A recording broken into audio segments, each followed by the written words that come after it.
Invité France Bleu Matin, Vincent Bellegueule, secrétaire académique adjoint du SNES, syndicat enseignant du second degré, Vincent Delorme. Alors aujourd'hui débute une conférence nationale pour réformer l'évaluation des élèves en France. Ça veut dire qu'il faut en finir avec les notes ? Apparemment, c'est ce que semblerait vouloir dire notre ministre Najat Vallaud-Belkacem. Pour le SNES FSU, nous sommes beaucoup plus mesurés que ça. Tout d'abord, en préalable, je dirais qu'en matière d'évaluation, il faudrait se garder de penser que... Juste une chose, plus mesurée, parce que c'est pas réaliste ou parce que ce n'est pas la solution ? Parce que c'est pas la solution toute trouvée. Il y a bien des pays où l'évaluation ne se fait pas sous forme de notes et les résultats scolaires ne sont pas forcément meilleurs pour autant. Donc, si vous voulez, on a tendance, et c'est ce que je voulais vous dire, à faire porter à l'évaluation le chapeau de l'échec scolaire tout ensemble. Et il faut bien s'en garder. L'évaluation, c'est un geste professionnel des enseignants, mais ce n'est bien évidemment pas le seul. Alors, comment est-ce possible de trouver un juste équilibre ? C'est toute la question, et c'est tout ce à quoi doit réfléchir la conférence nationale. On parle de note ou pas note, généralement, on oublie complètement que à côté de la note, il y a souvent et très souvent un commentaire explicatif, une appréciation du professeur, et bien entendu, une note toute seule n'a pas de sens. Il faut absolument un commentaire avec. Alors, ce jury, là, 30 spécialistes, va plancher sur 5 questions posées par la ministre, pour remettre des préconisations, des propositions. C'est nécessaire. Le jury aussi est formé de bons représentants. Alors là, je ne me permettrai pas de m'exprimer sur la qualité des représentants qui font partie du jury. En l'occurrence, ils ont été désignés parmi un panel de 1200 personnes qui se sont proposées pour faire partie de ce jury. Et puis, le jury est présidé donc par une personnalité, Étienne Klein, qui... par ailleurs, avait fait des remarques tout à fait pertinentes quand il s'était agi de parler d'évaluation des personnels dans le supérieur. Après, y a-t-il un risque que le jury propose des solutions et que le gouvernement, la ministre, ne retienne que ce qu'elle veut ? C'est fort possible. D'ailleurs, sa sortie récente dont vous parliez tout à l'heure semblerait le confirmer. C'est assez inquiétant pour nous. Au passage, je noterai simplement que Florence Robine, qui est la directrice de la DGESCO, c'est-à-dire la direction du général de l'enseignement scolaire, avait dès le lancement de cette conférence bien précisé que le débat n'était pas sur simplement note ou pas note. Ça vous inquiète, pour revenir à ce qu'a dit Najat Vallaud-Belkacem, que les notes, d'après elle, ne permettent pas de développer la confiance en soi ? Enfin, c'est les mauvaises notes, en l'occurrence. C'est généralement ce dont on taxe la notation chiffrée, effectivement. Et comme je vous disais, ça oublie complètement le sens qu'on donne à la note. Et le sens donné à la note, il est donné par les professeurs dans les appréciations, pendant le cours, au quotidien. Dire que le professeur mettrait une note comme ça, un peu au hasard, ou simplement par plaisir, pour nuire à ses élèves. Moi, je ne connais pas de professeurs qui fassent ce métier pour nuire à leurs élèves, voyez. Votre expérience à vous, on imagine heureusement, de prof d'anglais en collège à Arly à côté de Saint-Quentin, vous les notez comment, vos élèves ? Vous les évaluez comment ? Alors déjà, l'évaluation, c'est pas juste l'évaluation sommative, c'est-à-dire généralement ce qui correspond à la note et qu'on remet sur le bulletin aux parents. Il y a aussi toute une forme d'évaluation formative au quotidien qu'on utilise en classe. Par exemple, ça peut être un résultat d'un exercice qui est débattu avec la classe.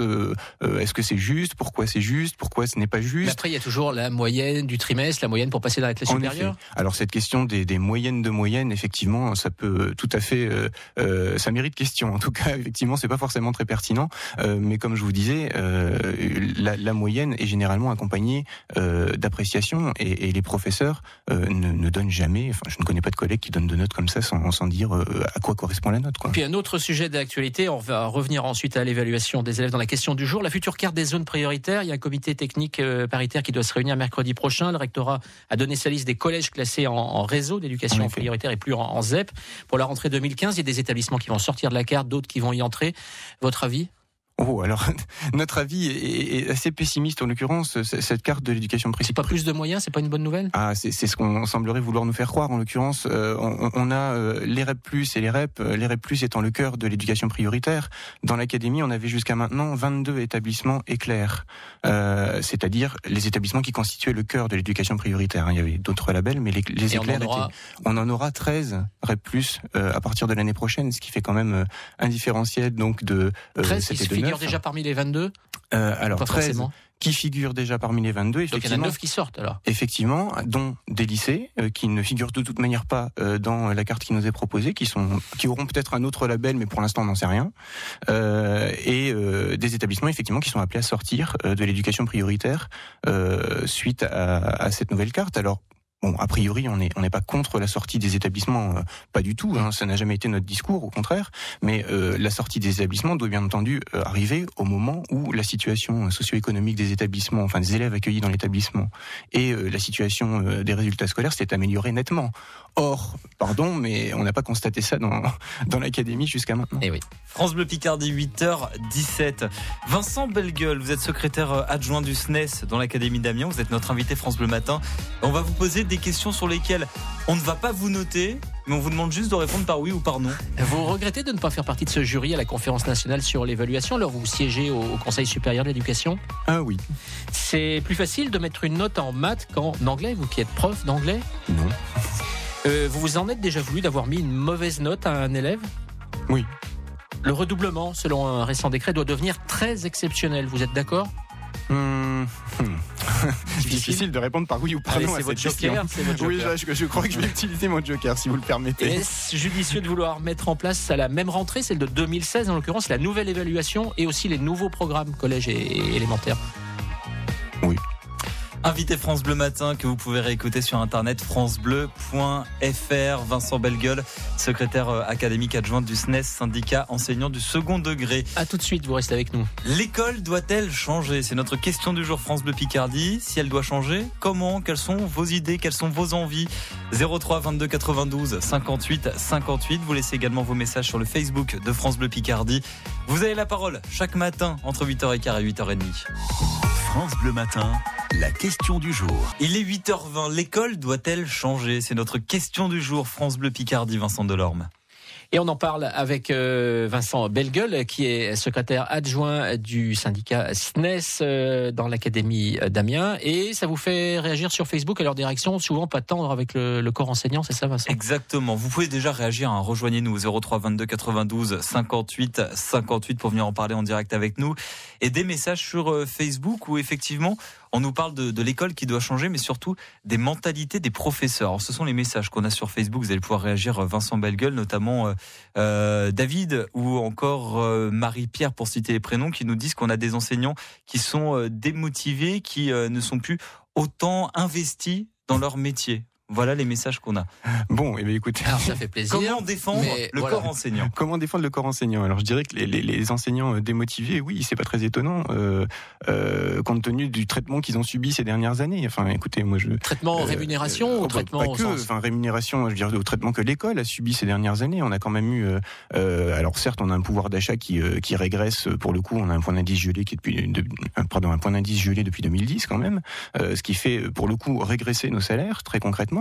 Mais outre ça, il y a aussi les conditions de travail au quotidien dans les classes qui deviennent infernales, avec des effectifs par classe qui augmentent, qui explosent. Et ça s'est pas amélioré ça depuis que la gauche est au pouvoir. On aurait pu le Parce qu'il y a croire. quand même avec il y a eu des recrutements à l'éducation nationale. On entend effectivement les créations de postes. Alors il y a eu des créations de postes en effet, mais sur les 60 000 créations de postes, la moitié déjà ont servi à rétablir la formation des enseignants qui n'existait plus du tout. Parce que justement, est-ce que c'est pas une allusion peut-être à ça dans ces messages Facebook sur des enseignants démotivés ? Est-ce qu'il n'y a pas aussi un problème de formation ? C'est que parfois c'est fait un peu à l'emporte-pièce. En ce qui concerne la formation, effectivement, la formation dans les SP, qui est donc la nouvelle école de formation, voilà, qui correspond plus ou moins aux anciens IUFM, malheureusement pose beaucoup de problèmes, et les retours des stagiaires qu'on a dès cette année nous indiquent que malheureusement ça ne va pas dans le bon sens. Et il semblerait que, alors on parlait d'évaluation tout à l'heure, en termes d'évaluation par exemple, effectivement, on a une formation alors initiale, donc dans les SP, qui est relativement faible, et surtout une formation continue qui est pratiquement inexistante désormais. Mais qu'est-ce qui explique selon vous ce ressenti des parents qui estiment que les instituteurs sont moins investis qu'il y a 10-15 ans ? Comment on peut expliquer ça selon vous ? Là, j'avoue que je me pose la question. Alors, c'est étonnant parce que souvent on accuse les professeurs d'être. Je reviens sur l'évaluation puisque c'est le sujet du jour, mais on accuse les professeurs de mettre des mauvaises notes, en gros, plus ou moins parce que ça leur fait plaisir. Alors encore une fois, comme je vous disais, moi, je ne connais pas de collègues qui fassent ce métier pour nuire à leurs élèves, mais il y a beaucoup de parents d'élèves aussi qui utilisent la note comme un moyen de compétition vis-à-vis des autres élèves, et ça parfois, et ça arrive aussi que les enseignants entrent dans le jeu malgré eux, en quelque sorte. La compétition entre les élèves exacerbée est quelque chose, effectivement, sur une chose sur laquelle il faut revenir. Et de ce point de vue, moi, j'avoue que je peine à m'expliquer le ressenti très négatif des parents vis-à-vis de l'école. Alors, peut-être ont-ils eu eux-mêmes, je ne sais pas, une expérience malheureuse à l'école. J'espère pour eux que non. Mais très honnêtement, je peux témoigner qu'au quotidien, les collègues dans les établissements font de leur mieux au service de leurs élèves et sont bien peinés aussi parfois de constater que malheureusement on ne parvient pas à faire progresser nos élèves malgré tous nos efforts. Enfin, rassurez-vous, il y a quand même Stéphanie qui nous dit mes enfants ont des instituteurs en or, et c'est grâce à ça qu'ils ont grandi, je vous rassure. L'école doit-elle changer ? Question du jour, France Bleu Picardie, vous réagissez dès maintenant en direct avec nous. France Bleu Matin, la question du jour. 03 22 92 58 58.